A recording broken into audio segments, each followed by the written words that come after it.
Hello students. तो lecture number 6 में लेकर आ रहा हूँ मूविंग चार्जेस एंड मैग्नेटिज्म का, जिसमें आज हम पहले पढ़ेंगे लॉरेंस फोर्स के बारे में, मैग्नेटिक लॉरेंस फोर्स के बारे में।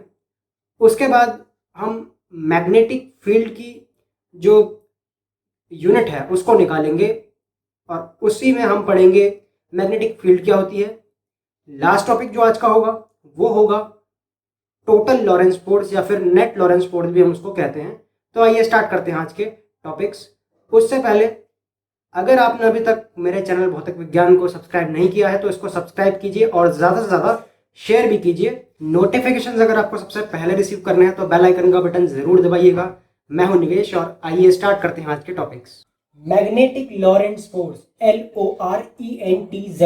तो मैग्नेटिक लॉरेंस फोर्स को हम एक और नाम से जानते हैं, force on a charge in magnetic field. तो जैसा मैंने आपको बोला, force on a charge in magnetic field, यानी कोई चार्ज है उस पर फोर्स लगेगा, कहाँ पर? मैग्नेटिक फील्ड में। सबसे पहले हम वो चार्ज बना लेते हैं जिस पर फोर्स लगने वाला है। ये रहा वो चार्ज, ठीक है, प्लस चार्ज है, इसका Q मैग्नीट्यूड है।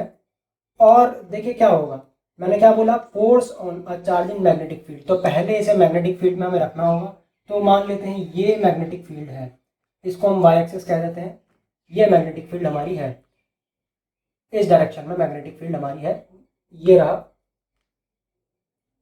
बी से हम इसको रिप्रेजेंट करेंगे, ठीक है। Force on a charge in magnetic field, magnetic field आ गई, चार्ज हमारा आ गया। ये जो चार्ज है ये मूव कर रहा है इस मैग्नेटिक फील्ड में v वेलोसिटी के साथ। मैंने बोला स्मॉल v वेलोसिटी के साथ, ठीक है। और फोर्स इस पर लग रहा है इस डायरेक्शन में, इसको हम कह देते हैं x एक्सिस। इस पर फोर्स लग रहा है इस डायरेक्शन में, ठीक है। तो कुछ ऑब्जर्वेशन हमारे पास होती है। पहली जो ऑब्जर्वेशन हमारे पास होती है वो होती है कि ये जो फोर्स होता है ये इस मैग्नेटिक फील्ड के डायरेक्टली प्रोपोर्शनल होता है। Force is directly proportional to magnetic field. आप पूछेंगे कैसे, तो मैं आपको बता देता हूँ ऐसे कि मैग्नेटिक फील्ड का मतलब क्या है। एक मैग्नेट का आप एग्जांपल ले लीजिए, ठीक है। एक मैग्नेट का आप एग्जांपल लीजिए। आपके पास दो मैग्नेट्स हैं, चलिए। एक मैग्नेट स्ट्रांग है, एक मैग्नेट थोड़ा वीक है, यानी एक की मैग्नेटिक स्ट्रेंथ थोड़ी ज़्यादा है, एक की कम है। तो भाई आपने दोनों के आसपास आयरन फिलिंग्स रखी। आपने देखा कि जो मैग्नेटिक फील्ड जिसकी स्ट्रेंथ ज़्यादा है मैग्नेटिक फील्ड की, वो वाला मैग्नेट ज़्यादा फोर्स से आयरन जो नेल्स हैं उनको अपनी तरफ खींचता है। यानी इससे हमें पता लगा कि फोर्स भी डायरेक्टली प्रोपोर्शनल होता है मैग्नेटिक फील्ड के। जितनी ज़्यादा मैग्नेटिक फील्ड होगी फोर्स उतना ज़्यादा होगा।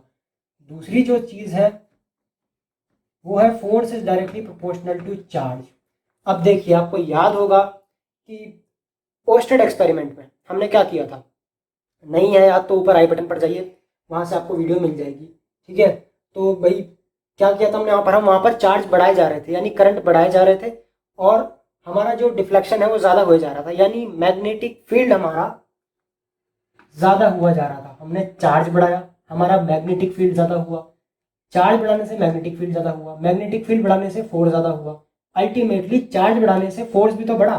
तो हम कह सकते हैं force is directly proportional to charge. Third जो है ये थोड़ा सा अलग है, ये है F is directly proportional to किसके। देखिए ये जो वी और बी है आपस में ये थीटा का एंगल बना रहे हैं। ये मुझे पहले आपको बता देना चाहिए था, तो मैंने आपको अब बता दिया, कोई बात नहीं। और यहाँ पर हमारे पास जेड एक्स वाई एक्सिस ये है, तो ये हमारी जेड एक्सिस हम इसको मान लेते हैं, ठीक है। और ये जो जेड एक्सिस है, अगर इस वेलोसिटी को हम कंपोनेंट्स में रिजॉल्व करते हैं तो ये हो जाएगा v cos थीटा, थीटा के साथ वाला, और जो थीटा के साथ नहीं है वो हो जाएगा हमारा v sin थीटा। तो ये जो f होता है ये v sin थीटा के डायरेक्टली प्रोपोर्शनल होता है। इन तीनों को अगर हम कंबाइन करें, लिखेंगे on combining, f is directly proportional to b q v sin theta. अगर आप इस प्रोपोर्शनलिटी के साइन को हटाएंगे, अगली लाइन में आप हटाएंगे, ठीक है, मैं शॉर्टकट मार रहा हूँ, तो k आ जाता है।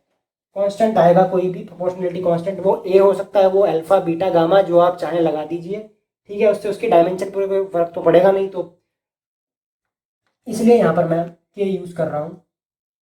अब क्या होगा देखिए, एस आई सिस्टम में आप यहाँ लिखेंगे, for S I system k is equal to 1, then f is equal to b q V sine theta, और इसी को हम कहते हैं magnetic Lorentz force, MLF, magnetic Lorentz force, इसी को हम कहते हैं। अच्छा, आप देख सकते हैं कि यहाँ साइन थीटा आ रहा है, और जहाँ भी साइन थीटा आता है इसका मतलब आपने 11th क्लास में आपने पढ़े होंगे, स्केलर और वेक्टर प्रोडक्ट्स आपने पढ़े होंगे, ठीक है। तो आप जहाँ पर साइन थीटा आता है यानी वो क्रॉस प्रोडक्ट होता है, तो ये साफ हो गया कि यहाँ पर क्रॉस प्रोडक्ट होगा।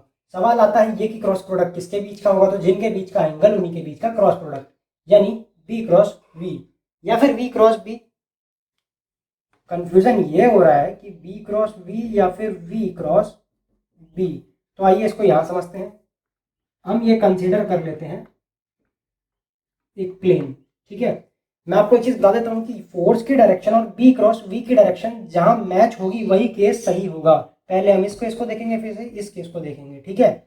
जहां फोर्स की और बी क्रॉस वी की डायरेक्शन सेम हो जाए वो वाला केस सही होगा, ठीक है। तो ये जो फोर्स है ये है B Q V sine theta, यानी क्यू तो इससे मामले से बाहर है, क्यू तो बाहर आ जाएगा। अब सवाल ये है कि बी क्रॉस बी होगा या क्यू क्रॉस बी होगा, तो पहले हम बी क्रॉस बी लेकर चलते हैं। हमने देखिए बी इसको कंसिडर किया है, तो बी ये है और वी ये है।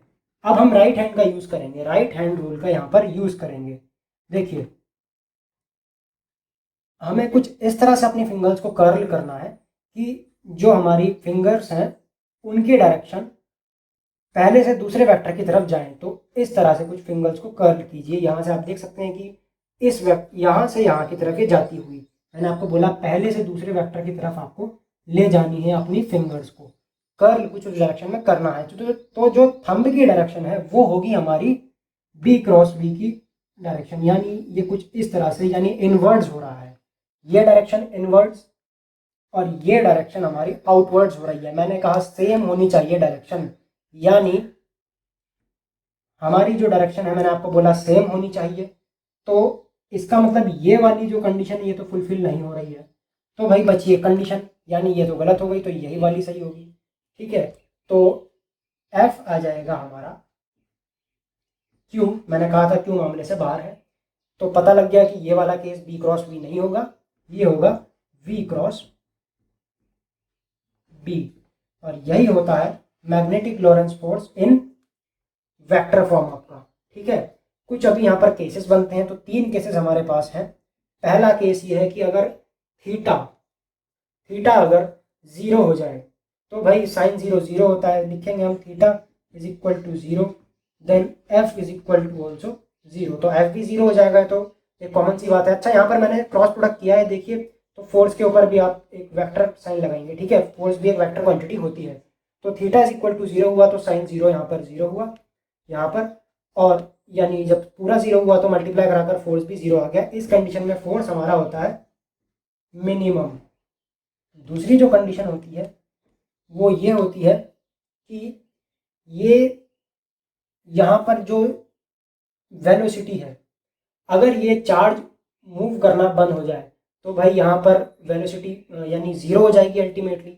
चार्ज मूव करना बंद किया, वेलोसिटी 0 हो गई, तो पूरे से 0 से मल्टीप्लाई कराया तो फोर्स फिर 0 लगा। If v is equal to 0, force is equal to 0, तो मैग्नेटिक लॉरेंस फोर्स नहीं होगा। यानी आप इसको ऐसे भी समझ सकते हैं कि भैया आपने चार्ज को मूव कराना बंद कर दिया तो मैग्नेटिक फील्ड प्रोड्यूस होगा ही नहीं, क्योंकि मैग्नेटिक लॉरेंस फोर्स लग ही नहीं रहा है।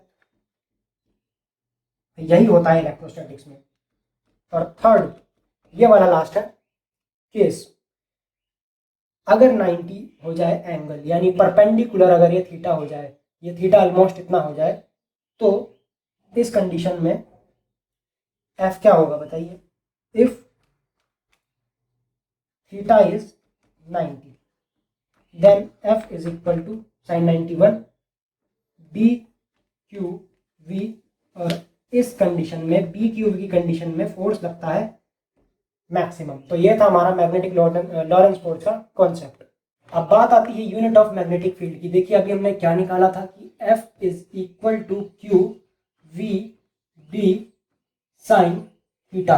अगर आपको किसी क्वांटिटी की यूनिट को डिफाइन करना है तो वो हमेशा 1 वैल्यू के लिए डिफाइन होती है, यानी आपका LHS और RHS पहले तो 1 होना चाहिए। हमें निकालना क्या है, magnetic field, define magnetic field करनी है, तो मैग्नेटिक फील्ड को यहाँ ले लेते हैं, ये हो जाएगा F जब ये यहाँ पर रह जाएगा तो इसके अपॉन में चल जाएगा क्यू वी साइन थीटा। इन सबको 1 हम कर देंगे, ठीक है। तो ये हो जाएगा B1, चलिए यहाँ 1 नहीं, फोर्स को हमने 1 न्यूटन कर दिया, चार्ज को हमने 1 कूलाम कर दिया, वेलोसिटी को हमने 1 मीटर पर सेकंड कर दिया, एंगल को हमने 1 कर दिया। एंगल को 1 करने का मतलब थीटा हमने 90 कर दिया। इसको कई बार डेफिनेशन में सब मिस कर जाते हैं। तो अब हम क्या कहेंगे, इस ही जो वैल्यू है इसी को हम कहते हैं टेस्ला, TESLA, इसको रिप्रेजेंट करते हैं हम टी से। ये होती है मैग्नेटिक फील्ड की यूनिट और इसकी वैल्यू बराबर होती है इस टर्म के जो हमारी यहाँ पर आई है, ठीक है। 1 कूलाम, ये साइन यहाँ पर नहीं आएगा, 1 कूलाम इंटू 1 मीटर पर सेकेंड, और इंटू 1 को हम 1 ही रहने 1 को हटा भी देंगे तो मल्टीप्लाई होकर 1 ही हो जाएगा। अब इसको आपको डिफाइन कैसे करना है, तो 1 वैल्यूज हमने ले ली है। अब डिफाइन कैसे करेंगे, ऐसे करेंगे, the strength of magnetic field is said to be 1 tesla, ये आप लिखेंगे अपने आप, is said to be 1 tesla if a charge of 1 coulomb experiences a force of 1 Newton moving with velocity 1 meter per second in the perpendicular direction to magnetic field। देखिए आपने बोला यहाँ 1 यहाँ 1 यहाँ 1, ये परपेंडिकुलर वर्ड कहाँ से आया, तो भाई ये जो थीटा था आपका ये भी तो 90 डिग्री था, यहाँ पर लिखा था मैंने theta is equal to 90 degree. तो परपेंडिकुलर वर्ड करना यहाँ पर बहुत जरूरी है, मैग्नेटिक फील्ड के परपेंडिकुलर वो हमारा होना चाहिए, तभी ये जो 1 टेस्ला है इसको आप डिफाइन कर सकेंगे। इस यहाँ पर आपको दिखेगा नहीं ये 1 वैल्यू, इसलिए ये आप भूल भी जाएंगे, तो आपको ये यूज़ करना ही पड़ेगा, इसको ज़रूर याद रखिएगा, ठीक है। तो ये था हमारा यूनिट ऑफ मैग्नेटिक फील्ड। अब हम देखिए और डीपली अगर मैं आपको इसमें ले जाना चाहूँ तो मैग्नेटिक फील्ड क्या होता है। आप कहेंगे कि कोई भी कंडक्टर है, ये तो आपको पता ही लग गया होगा कि उसके अराउंड अगर आप करंट फ्लो कराते हैं तो एक स्फीयर सेटअप होता है, एक रीजन सेटअप होता है जहाँ तक वो किसी बॉडी को रिपेल या अट्रैक्ट करेगा, तो उसको हम क्या कहते हैं, मैग्नेटिक फील्ड कहते हैं। अब फिजिकली अगर हम समझे तो मैग्नेटिक फील्ड होता है हमारा इलेक्ट्रिक फील्ड। देखिए जिस तरह से इलेक्ट्रिक फील्ड में इलेक्ट्रिक फ्लक्स था, उसी तरह से मैग्नेटिक फील्ड होता है हमारा मैग्नेटिक फ्लक्स। फ्लक्स ये नीचे बी यानी मैग्नेटिक, इलेक्ट्रिक नहीं, magnetic flux per unit area, इसको हम मैग्नेटिक फील्ड कहते हैं। पूछेंगे अब आप मैग्नेटिक फ्लक्स क्या होता है, तो इलेक्ट्रिक फ्लक्स क्या होता था, किसी भी सरफेस से नॉर्मली जितनी लाइंस पास होती थी, नॉर्मली जितनी इलेक्ट्रिक फील्ड लाइंस पास होती थी उसको हम कहते थे इलेक्ट्रिक फ्लक्स। तो यानी मैग्नेटिक फ्लक्स यानी एक सरफेस से कितनी मैग्नेटिक लाइंस पास हो रही है उसको हम कहेंगे मैग्नेटिक फ्लक्स। तो इसको हम कहेंगे मैग्नेटिक फील्ड, ठीक है। यहाँ से भी मैग्नेटिक फील्ड को हम डिफाइन कर सकते हैं। यहाँ से इसकी यूनिट देखी जाए तो वो क्या होती है, यूनिट होती है फ्लक्स की वेबर, जिसको WB से हम रिप्रेजेंट करते हैं, WEBER, एरिया मीटर स्क्वायर। तो यानी यूनिट इसकी वेबर पर मीटर स्क्वायर भी होती है। यहाँ से हम ये भी कह सकते हैं कि 1 tesla is equal to 1 weber per metre square. एक चीज़ और होती है, एक यूनिट और होती है 1 गॉस, G से भी हम इसको रिप्रेजेंट करते हैं, is equal to 10 raise to the power -4 tesla, या फिर 1 tesla is equal to 10 raise to the power -4 gauss. तो ये भी कुछ यूनिट्स थी इसकी, और ये डेफिनेशन भी मैंने आपको इसकी एक बेसिक सी बता दी। ये था हमारा यूनिट ऑफ मैग्नेटिक फील्ड का टॉपिक। आज का लास्ट टॉपिक हमारा नेट, आप देख सकते हैं, लॉरेंस फोर्स, ठीक है। नेट लॉरेंस फोर्स हमारा क्या होता है, तो जैसा कि आपको पता था इलेक्ट्रिक फील्ड में, सॉरी इलेक्ट्रोस्टैटिक्स में हमारा फोर्स होता था वो क्या होता था, F, यहाँ पर E नीचे दिखा रहा हूँ मैं एक, क्या होता था, यहाँ पर वेक्टर का साइन यहाँ हटा लेंगे, QE हमारा हुआ करता था, ठीक है। ये इलेक्ट्रिक फील्ड के केस में था। और अभी आपने पता कि मैग्नेटिक फील्ड के केस में क्या होता है, अभी आपने पढ़ा मैग्नेटिक फील्ड के केस में क्या होता है, बताइए क्या, अच्छा लिख दिया मैंने, लो क्यों भी साइन थीटा, तो क्यों भी साइन थीटा, इसको हम इक्वेशन 2 बना लेते हैं, ठीक है। इक्वेशन 2, राइटिंग बहुत प्यारी है मेरी, बुढ़ा प्यारी बोलता है राइटिंग को सभी में। तो मैं ये कह रहा था कि इक्वेशन 1 और 2 ये बना दी हमने। एफ नेट या एफ टोटल निकालने के लिए हम क्या करेंगे, ऐड कर देंगे दोनों को, सिंपल सी बात है। तो हम लिख देंगे total force is equal to FE plus B is equal to Q E plus Q V B sine theta. तो ये है हमारा total Lorentz force scalar form में, ठीक है। F is equal to Q E plus Q V B sine theta, और यह है हमारा वेक्टर फॉर्म में Q E plus E electric field है हमारी वेक्टर क्वांटिटी, एफ हमारा वेक्टर, क्यू बताइए वी क्रॉस या वी क्रॉस बी था, तो क्या बोल रहे हो? V cross B sir. अच्छा ठीक है, वी क्रॉस बी। ये आ गया हमारा दोनों net Lawrence form in vector form VECTOR in scalar form.